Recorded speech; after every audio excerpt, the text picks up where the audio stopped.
Hello and welcome back to another English class. If you are new here, my name is Charlotte and I am an English teacher helping foreign students to learn English as a second language. As Valentine's Day is coming up, I thought this would be the perfect time to give you 13 phrasal verbs that you can use in the topic of dating. So let's get straight into it. Phrasal verb 1, to flirt with someone. If someone flirts with someone, it means that they act and behave in a way that shows that they are interested in you, they like you, they are attracted to you. Normally they are less serious and more playful and potentially could have little gestures, touches, things like that. Let's look at an example sentence. Yesterday I saw Louise with a new guy. They seemed to be flirting a lot, so I left them to it. Meaning, yesterday I saw Louise with a new guy and they were behaving in a way which showed that they were attracted to each other. Maybe they were talking playfully and maybe giving each other little touches. So I decided not to interrupt them and leave them be. Phrasal verb number 2 is to chat someone up. Now, to chat someone up is very similar to flirt with someone. However, the focus here is on the chatting, the speaking element, not so much the touching and the other behavioural aspects. So, if you chat someone up, probably you are having a flirtatious conversation with them. So let's take a look at an example sentence. Where is Steve? Oh, he's over there chatting up a girl from work. So this means that Steve is over there and he is speaking to a girl in a way that shows that he is attracted to her. And probably he is wanting more. It is usually one person doing it to the other person. It's not a two-way thing. Number 3 is to hit on someone. So this one is similar to the first two, but it is more direct. And you are making it very clear that you are interested in someone else. It is usually one-sided, and you also make it clear that you want things to go further, usually. So, let's look at an example sentence. While I was queuing at the bar, some guy started to hit on me. This is meaning that while I was waiting in the queue at the bar, some guy started to talk to me in a way that showed that he wanted more. Maybe he was being very direct with what he wanted. Phrasal verb number 4 is to get on with someone.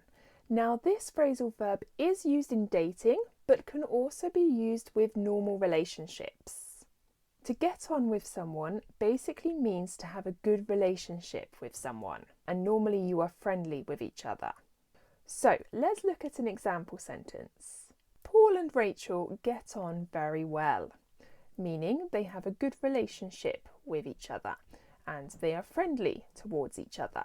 Or Brian gets on well with Lucy and is thinking of asking her out on a date. This is meaning that they have a good relationship already, but Brian wants to take it to the next level.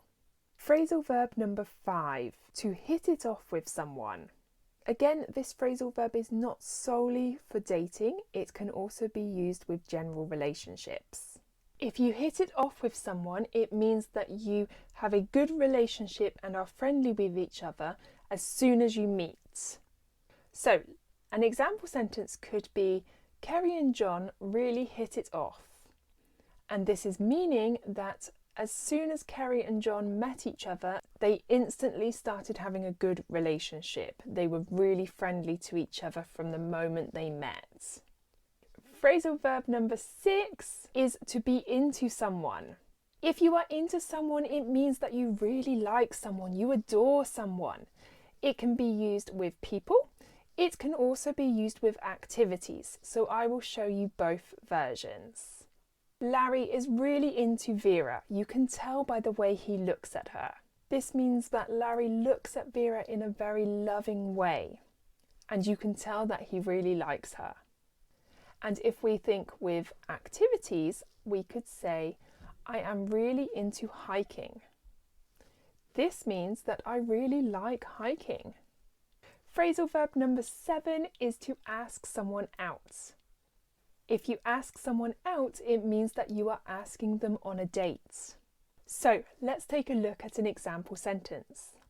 Henry asked me out last night, meaning that Henry asked me to go on a date with him.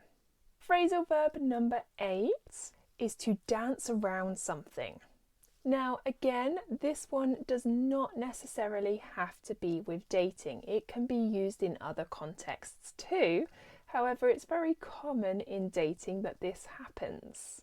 If you dance around something, it means that you don't directly discuss the thing.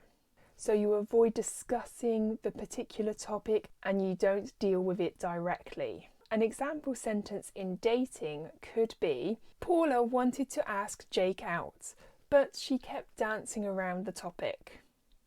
This is meaning that Paula wanted to go out on a date with Jake, but instead of asking him directly, she was going around the topic and maybe he didn't even realise that she wanted to go out on a date with him.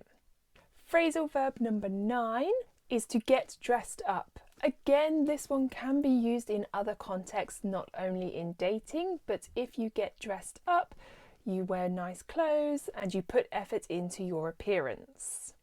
So, an example sentence here could be, Holly got dressed up to go on her date with Toby, meaning that probably she made herself look nice, maybe she put on a dress, she did her hair, she put makeup on in order to be ready for her date. Phrasal verb number 10 is to take someone out. Now, if you take someone out, it means that you are taking them out for a date. So, for example, we could say, Matthew took me out to dinner yesterday, meaning yesterday Matthew took me on a date and we had dinner together. Phrasal verb number 11 is to fall for someone. If you fall for someone, it means you suddenly have very strong romantic feelings towards someone. You start to fall in love with them. An example sentence could be, I think I am falling for him, meaning I have very intense romantic feelings for this person and I think I'm starting to love the person. Phrasal verb number 12 is to make out with someone. Now this one is less formal, but it is used a lot in spoken English. And this means that you kiss intensely. You kiss for a longer period of time, usually not just a peck on the cheek. Let's look at an example. Last night we made out. This means last night we kissed, probably for a longer period of time or it was more intense. And the last one, phrasal 13, is to break up. Yes, sadly this last one is not so cheery as the other ones, but it is an important one to also add into the dating context. And to break up with someone means that you decide to stop seeing that person in a romantic way. So you stop dating someone. An example here could be, Jerry broke up with Jess on Friday. This means that Jerry told Jess that he no longer wants to date her anymore. And in informal English, we could say that he dumped her. Okay, so that's it for today. I hope you have learned something new. See if you can write some sentences of your own with these phrasal verbs in the comments below. I can give you some feedback and let you know if you are using them correctly or if you need to change the way you're using them a little bit. If you learned something new, please give this video a thumbs up and don't forget to subscribe, and I look forward to seeing you in my next video. So until then, bye for now!